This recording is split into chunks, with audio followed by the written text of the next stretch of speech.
welcome to episode number 55 of The Nonsense Review. I'm your host, as always, Devon, and joining me equally as always is Rick. Hello, everybody. And today we're on our second week of our adventure into classic 90s Marvel cartoons. Today we're going to delve into a good one by watching some X-Men, but before we get into that, if you are a fan of the podcast, you know by now what we like to do is just briefly touch upon our weeks and what's been going on in the wide world. So to that end, Rick, how's your week been, buddy? My folks are away, so I'm home alone. It's more of a holiday for me than it is for them, I assume. In the wide world, there's two things from Square Enix. One of them is that they have announced a new Valkyrie profile game that is exactly what you don't like about modern Square Enix games turning into action games. An old RPG is now a hack and slash. But on the bright side, I never played Valkyria, whatever the fuck, so... Yeah.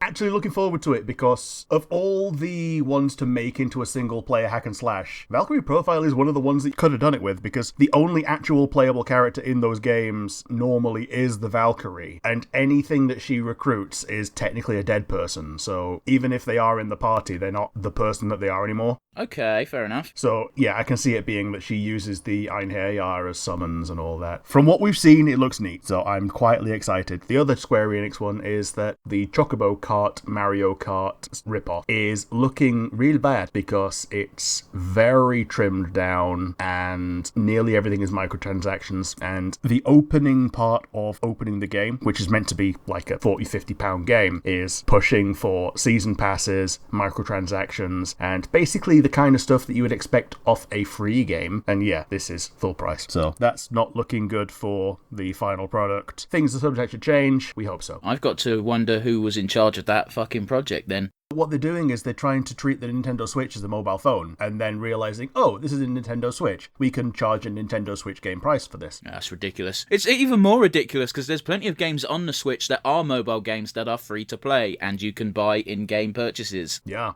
So there's no reason they couldn't have just made it a mobile game, a free-to-play mobile game, but on the Switch. Like, fuck. Bad Square. Bad. Yeah. Bad. But, there's time to change, but I'm no longer excited for that game. The other thing that's going on is that there is a convention around where I am. At time of recording, it's this weekend. At time of publishing, it's last weekend. It's called AirCon. It's less of a convention and more of a convention hall rented out for nerds, which is normally what a convention is, but this is like all tabletop shit. There's not so much cosplay, and it's all people renting board games to play on the top floor, which is like, it's like an aircraft hangar full of nerd tables. Are you going to attend, or? Yeah, I'm heading over after we're done recording today. Are there any particular games you're chomping at the bit to try? I have no idea. What they sometimes do with this is they get people to showcase games that are works in progress. You can playtest their game while it's still not quite finished yet, put down a pre-order and then get it. Basically like Kickstarter, but good. Yeah, it's Kickstarter, except instead of just watching a 90-minute video, you get to actually experience the product, or at least a rough estimate as to what the product will be. Yeah, and a couple of years ago, Chris V went to one of these and they played the game to its completion as a board game, like a little mini D&D campaign as it would have been, and the creator said, you are the first person not to have decided to throw your lives away against this final boss character, and he says, well, yeah, the task was to gather information. We did so. I think that all depends on what type of fantasy game player you are, though. True. But yeah, that's me and mine. I'm heading over this afternoon, and we're staying for 3 days, but we're only doing the middle day, pretty much. That's enough about me and mine. How about you and yours? I watched The Batman. Ah, yes. I fucking loved it. I think it's the best live-action Batman film to date. Yeah, I'm hearing that it does a lot of combining the Tim Burton and the Christopher Nolan Batmans. No, I think it's enough of its own thing. Sure. I don't think it can be compared to either, to be honest. I think this Batman can be compared to the comics. Yeah, I read a little article that Robert Pattinson played Sonic Adventure 2 over and over again to try and get Shadow the Hedgehog's reasoning on how to be a broody bastard. That's gotta be a joke, right? Apparently, it's enough of something real to have been printed in a newspaper. Yeah, but news reporters are fucking dumb and they can't fucking detect humour half the time, let's be honest. But yeah, it's a damn good Batman movie. If you like Batman, I think you'll enjoy this. They have a lot of villains without being explicitly villains. The antagonist of the film is the Riddler, but everyone knows that before going in. Because you're going to see it, I don't want to say too much. They tweak his character enough to make it seem more like a character from a certain horror franchise, which I'm not a massive fan of, but it works for the modernization of the character, and I'll leave it at that. Yeah. On to the wide world. Sabaton's new album is out. It's a banger. Excellent. It's a tad lazy with the last song on the CD, but I'll give them a pass because it makes sense thematically. Cool. I'll check it out. We would have been seeing them this weekend when the podcast is out. However, their European tour has been postponed because of the COVID, so we won't be seeing them until next year. Yeah. It was really weird when they put the poster up because it made it appear to be in a couple of months' time, which would have kind of made a bit of sense. However, it's for 2023. Yeah, it really bothered me because when I first saw it, I just saw it while scrolling down and I went, oh, that's really not that much time at all. Fuck, I got to scramble to get holiday. And then I clicked on the post after sending it to you and it says 2023. And I'm like, put that on the poster! Yeah, we both went, a fucking Thursday? What? But yeah, the very last thing I want to talk about, and it's somewhat serious, so I have to apologise. Sure. Disney is hating on the gays again. Oh, no. Have you heard about the new bill that they're running through over in Florida? Is that the Don't Say Gay bill? Yes. Right, yeah, I've heard about this one. Disney is pretty much funding every single senator that is voting in approval of this bill. And I only found this out because one Dana Terrence fucking went on Twitter and said, I'm fucking sick and tired of giving Disney good publicity. They hate gay people. Yeah. And as of recording, she'll be doing a charity stream on Sunday, but it would have been yesterday when this comes out, to try and raise awareness and funds. It sucks, and it really, really, really leads some credence to the rumours that the Owl House was cancelled because of the big gay. Yeah. Damn shame. Bad Disney. You don't get to fucking brag about having all these gay characters and then fund shit like that. Yeah, bad Disney, no cookie. I don't think taking their cookie away is going to help. No, they'll just buy another one. Oh, on a slightly cheerful note, next weekend we get the Owl House and Amphibia back, so yay. Yeah, we do. I've caught up on what is there on of Amphibia on Disney Plus so far, and I think you have as well. I have. There's like 4 more episodes. Oh, another cartoon thing that I've just been reminded of. You remember how we watched the first episode of Inside Job? Yes. And how it was a 10-episode long show? Yes. Turns out that it's meant to be a 20-episode long show, and the second part of Season 1, emphatically not Season 2, is coming out sometime this year. What is wrong with streaming services and doing this shit? I know, right? Anyway, today we're going to watch something that, at least for me, was quite a fondly remembered part of my childhood. Don't know about you. Yeah, it's standard 90s fare. It's probably one of the most 90s cartoons that you can possibly think of. I don't know if there's a single 90s cartoon that is more 90s than this. Spider-Man. Maybe, but that's a little bit more ageless. Disagree. But we'll get to that at the end of the month, thankfully. So we'll be able to actually compare the two, I guess. Sure. And yeah, we're going to watch X-Men, so I'm throwing it over to Rick. Yeah, we're watching X-Men, available on Disney+, the 90s version if we hadn't made that clear. Season 1, Episode 1, Night of the Sentinels, Part 1. 3, 2, 1, and go. If you didn't know you was in the 90s, by the way, in stereo, it has to brag about that fact. Yeah. I fucking love this theme. It is iconic. It is. I turned it all the way down and it's still loud as fuck. Yeah, on my old phone, there was a metal version of this theme, and it was basically the same thing, just not played on a keyboard. I was going to say, it's pretty metal as is. Alright, hands down my favourite character in X-Men ever is Gambit. Okay, yeah, I can see it. And that leads me to ask, who's yours? Probably Rogue. Although Is that just because? Maybe not. I think part of it was influenced by the first time I paid more attention than, 20 minutes to X-Men, because, these are 20-minute shows with a 10-minute break in the middle, was the first X-Men movie, which was Rogue, Wolverine, and not much more. The other X-Men were in it, but though they were the two real main characters. Everyone knew Wolverine was cool, but Rogue being a less powerful main character was a very compelling story for me. Yeah, okay, I guess. Talk about live-action movies, yeah? Yeah, the live-action movies. The ones... The trilogy by Fox. Yeah, they made some odd decisions with those films. Also, I don't know about you, but the subtitles are in a really weird position. Yeah, they are. They're right on the left. I don't know why.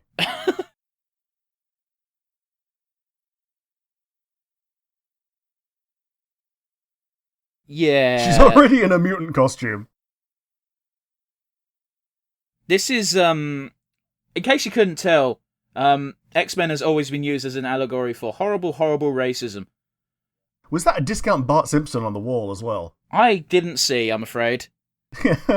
I'd have to freeze frame it to find it. Yeah, that's how police react to dogs. Yep. I forgot she was Chinese American, despite the fact both of her parents look American as fuck. They don't appear to have any Asian heritage. Physically, at least. Not physically, no. Oh, they adopted her. I forgot about that plot they point. adopted her, yeah, okay.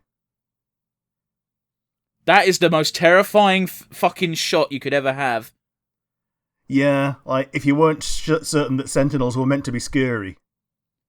Going through the fucking wall.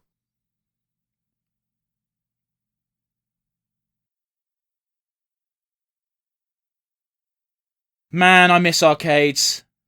Yeah, ditto. In fact, I think the last thing I played properly at an arcade was Marvel vs. Capcom. The last thing I played was technically a Terminator shooting game. Okay. Was that in Japan?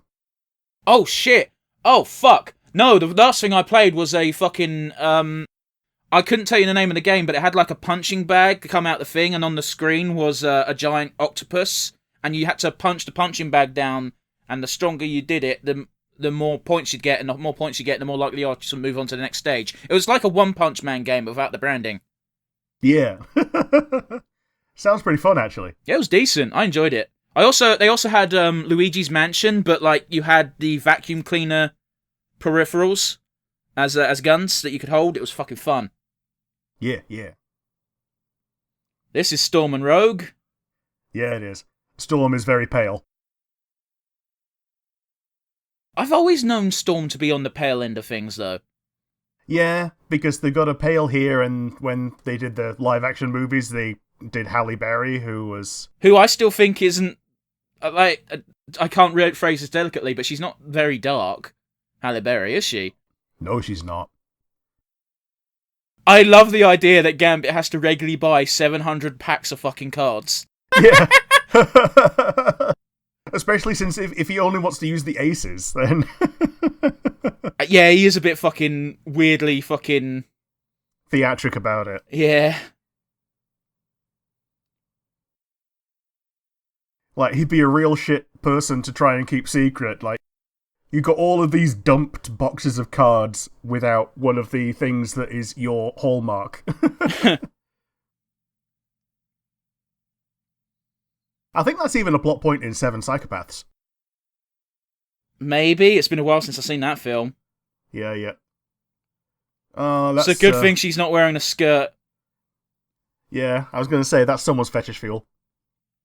God, I've said it before, I'll say it again. If you have a weird fetish, look at any of the old cartoons you used to watch as a child, and I can guarantee you'll be able to find something that fucking, that birthed it within you. Yeah, Maid Marian is to blame for most furries, apparently. And Totally Spies is the reason so many people have bondage fetishes. Yeah. No joke, man. That film was 95% bondage. Yeah, I remember that show. I'd already had puberty by then, so I knew it wasn't, like, creating something. Okay, fair do. They do like to use this theme a lot. Yeah. So she's already got the... Oh, she's always had the Miss Marvel shit in the cartoon. Yeah, she's already got the Ms. Marvel thing, yeah. Gambit's like, I do want to fuck you, but I got business to take care of. Yep.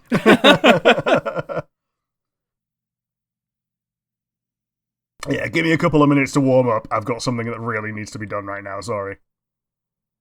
Man, I like, fuck Robin, right? The bow staff is cool because of Gambit in my mind. Yeah, fair enough. There's a line in Archer where he just goes, "Oh, do you mean Gambit, the gayest X-Man?" And I legitimately for a second went, "Fuck you."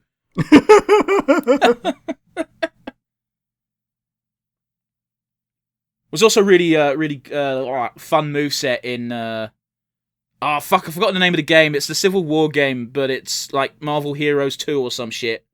Oh yeah, the Ultimate Alliance game. Yeah, that's it. Ultimate Alliance 2. His moveset was awesome. Yeah. Yep. Also, unsurprisingly, every single mutant character is super anti-registration. Yeah, they are. How the fuck could she not tell you're a mutant when you just did that shit with playing cards? Well, she does live in a world with other superheroes and other people with powers. Like, not all of them have mutant powers. But I'm saying she just saw Gambit do that shit with the playing cards. Could she not establish that he was probably a mutant as well? Well, yeah. It's probably mutant, but yeah. Jubilee's powers are so shit. Yeah, it's like shit fireworks. That's all her power is fireworks. Yeah. Which can be useful, but not against a giant fuck-off robot, I'm afraid. No. I think she's a vampire in the comics right now. Is she? Bloody hell. They did a weird... it was either her or Kitty Pryde, I can't remember which, but they turned her into a vampire, and I don't know why.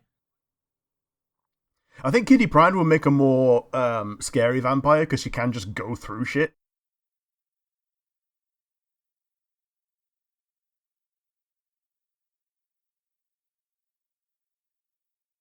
Man, I fucking hate Cyclops so much.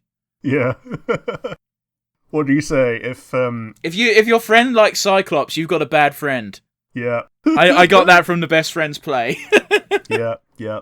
Oh god, he is such a obnoxious piece of shit in X-Men vs Avengers. He's so far up his own self-righteous arsehole. Yeah, doesn't he actually become the villain of that? He's the villain from pretty much the get-go, and at the very end, it's him and Captain America in a room, sort of interrogation style, and Cyclops is saying something like, "Oh, if I have to, if I have to spend the rest of my life in prison, but mutants are a thing again, then so be it." And Captain America snaps and just goes, "No, you do not get a win from this. This is not a good thing." Yep. I love Beast as well. I like his design in the old school shit. Yeah, he's got a pretty cool design. Like, even when it's Kelsey Grammer, he looks pretty cool. I've not seen Kelsey Grammer as Beast. I fucking... Morph is an original creation for the cartoon, and his purpose is just to die. Yeah, just to be a jobber. Sorry, I hate to break... Seriously, he dies, but... Well, I say, quote-unquote, dies by the end of episode 2, if I recall. There's a really funny voice read where Wolverine goes, "This one's for you, Morph."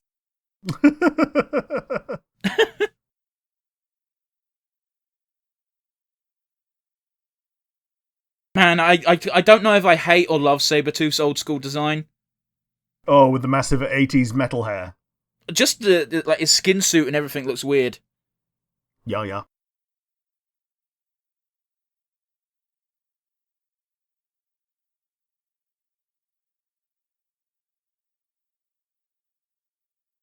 Oh yeah, so he's got the massive fuck off hover chair in this one, ain't he? Yeah. Yeah.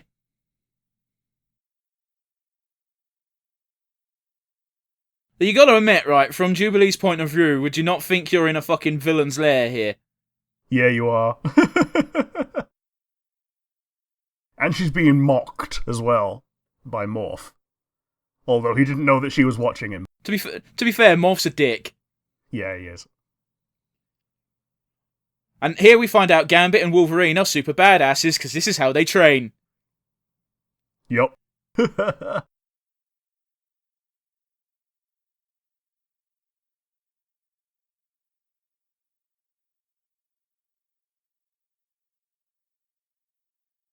I also love how anyone can train against Wolverine without pulling their punches. Yeah. He wouldn't have it any other way either because, you know, non-deadly training isn't even training for him.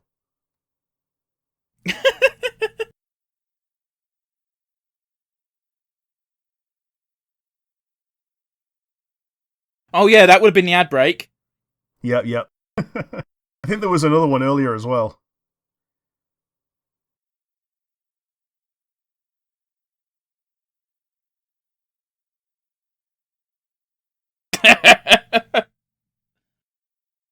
I like Wolverine, but he is. I like how Wolverine, in pretty much every form, is a pissed off old man.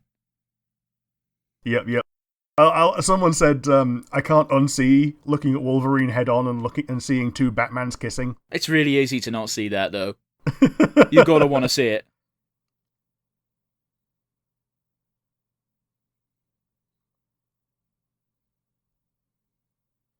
I swear she didn't have that accent earlier. No, I think she can turn it on and off. Maybe she turns it off when she's in public, and that might be another subtle dig at how certain people are treated. Yeah, that they have to hide parts of what they are. And parts of who they are, even.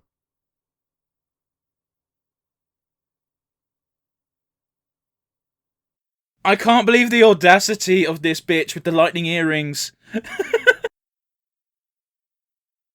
Yeah, yeah. Well, it is one of those, like,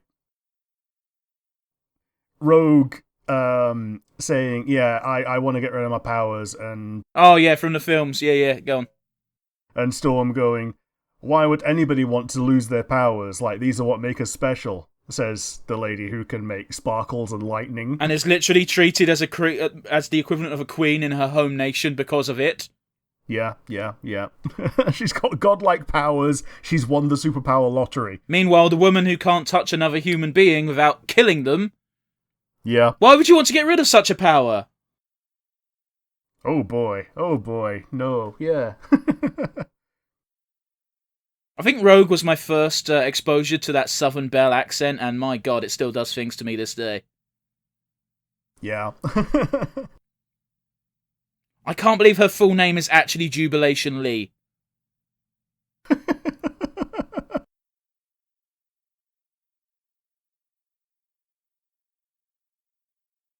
think they're dead. I think they dead or captured because of the Sentinels not capturing the kid. Like the real parents, yeah. No, not the real parents. I'm talking about the Fosters. Oh yeah, the foster parents. So the Sentinel looked like it only went through the top floor. Yes, but what I think happens is they sent another one afterwards And demolished them, yeah. to try and squeeze them out. Yeah. Oh no, they're alive right now. How do you not know that this guy's evil? Yeah, listen to the theme tune. He's evil.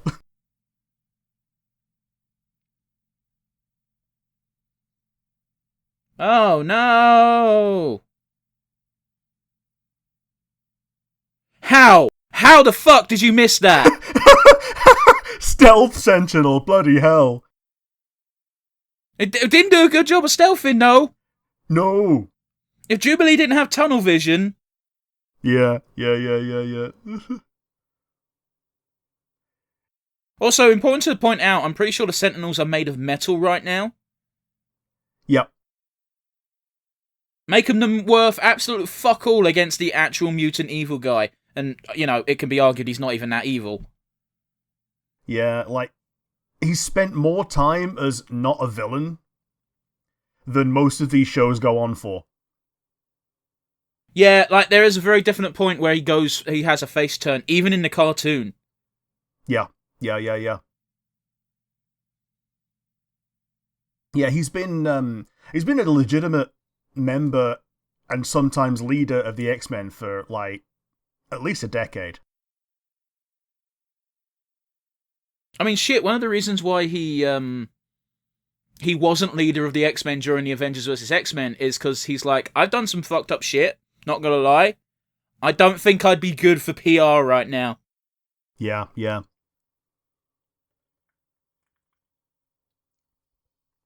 He's such an arsehole. But I love... At least Gambit, Gambit thinks it's funny, yeah. Because that's jock humour. Yeah. Jock humour is okay if you're with other jocks. Yeah. You can't just insult someone into friendship, normally.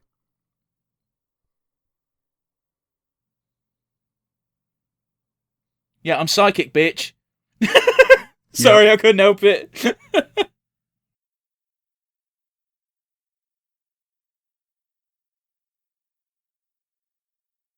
Such an uneven fight.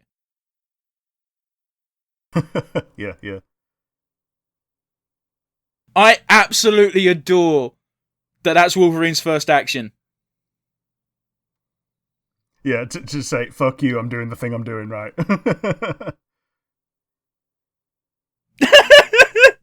Gambit's about to throw hands! Oh yeah, you can't disarm his power after he's activated it, can he? No.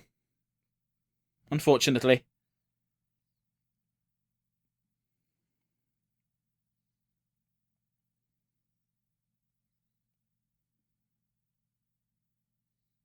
Yeah, fucked.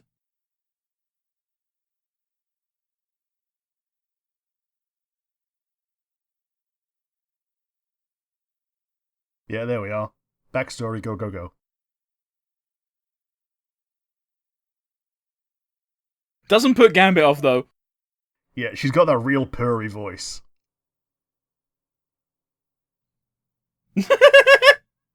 Dickhead.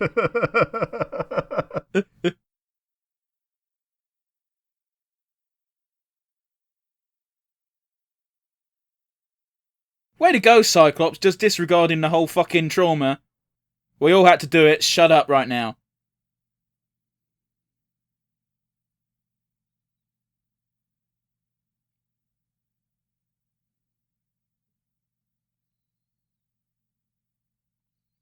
See, Wolverine, I don't know the canonical memories of Wolverine in the cartoon at least, but if he remembers how he became a mutant, he'd be rightfully annoyed. Yeah. Isn't he like multiple hundreds of years old as well? Depends on what canon you're using. Yeah. In the X-Men Fox films, like, he was definitely around at least during the American Civil War, which is hundreds of years. 2 at least. Yeah, yeah.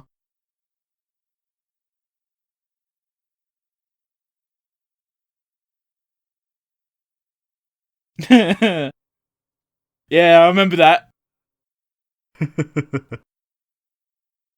I like the little statement of looks like we can. Where did he get that from? His arse, I assume. Like, literally pulled it from nowhere. Yeah. Yeah, apparently everyone's got sleep guns. Wolverine's never gonna stab a bitch in this show because he can't. I think he can slash robots to pieces. Which is probably why Sentinels are the first villain. Yeah.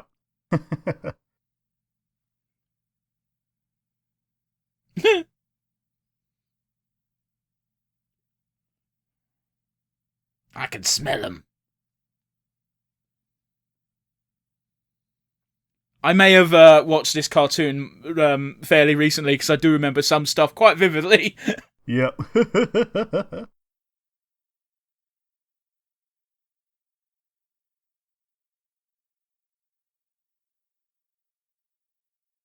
I do like how Beast needs to have this shit for his character to work.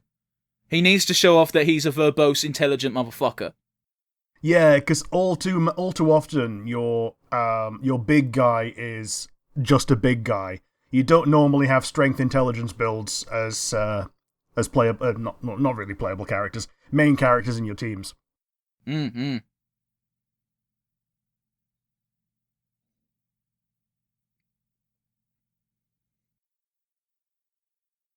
I think this is going to be the end of the episode.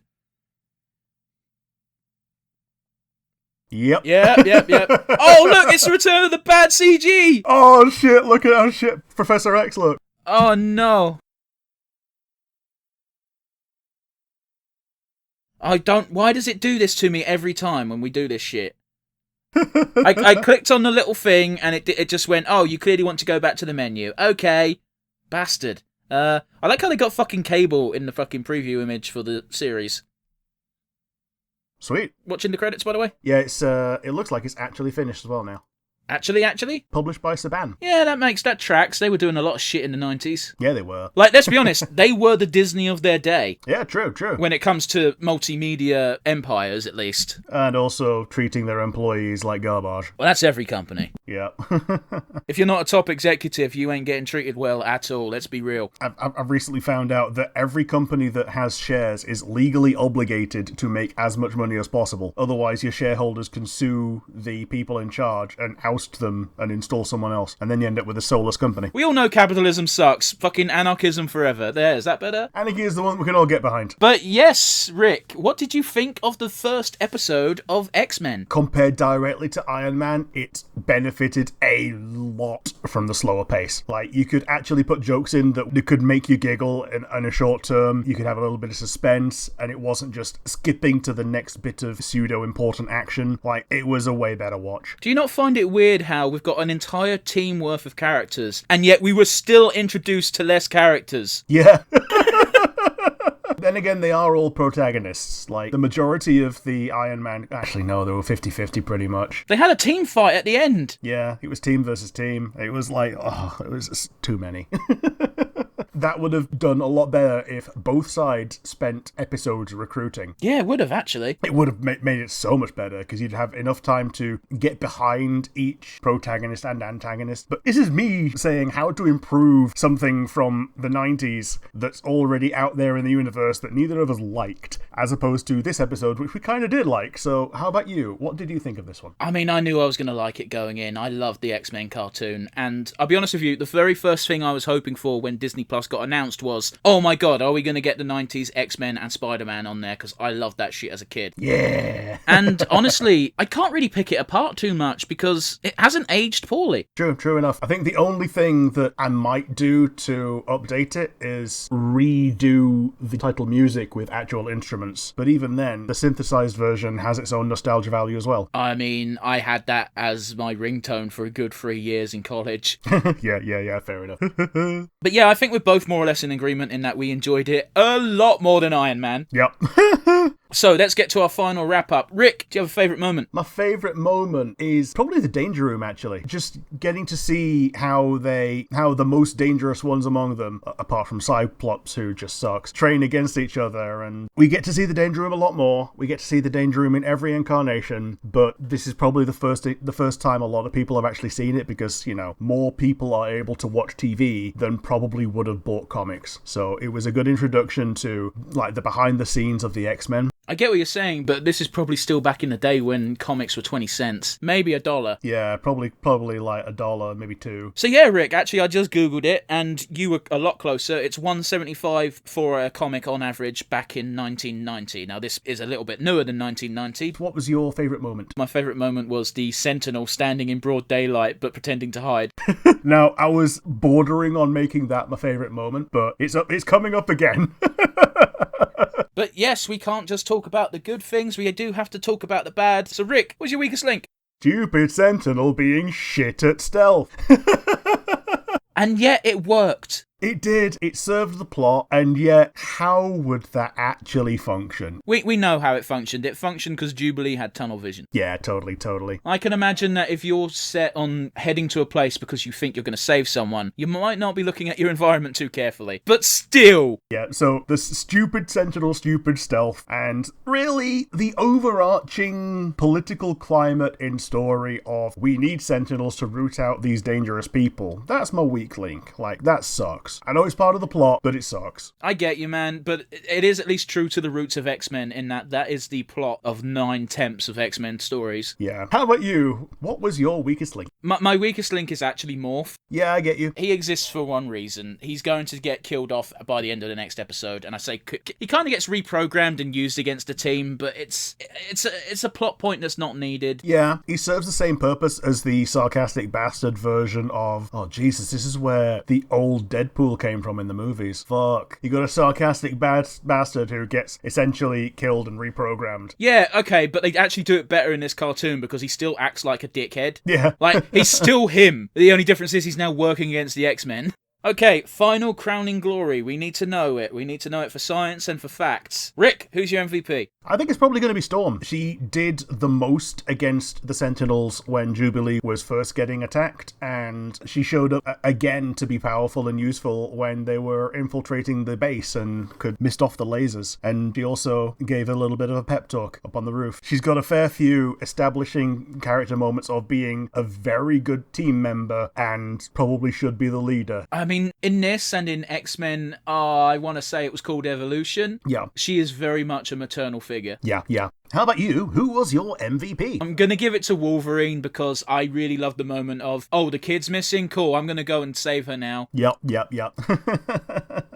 I know he's never going to get on with Cyclops. He never does and he never will. But despite that, Cyclops is meant to be the leader of the group and he says, no, you got to be smart and you got to be careful. And Wolverine's like, nah, fuck that. I'm going to do it now and you can't actually stop me. Yeah, it was a very 90s thing of you show someone being the leader by saying we have to a lot. Like, we've got to do this, we have to do this. Not actually being a leader, just kind of being a manager. But yeah, that was X-Men. Pretty fun time. We're going to say goodbye to you guys now. Oh, before that, I should probably say, if you liked what you saw and you want to see more, you want to give us ideas for future episodes, or just say what you think, got the comment section down below if you're on YouTube. If you're not on YouTube, but listening via one of our many audio platforms, you feel free to send us an email. Wherever they send said email to, Rick.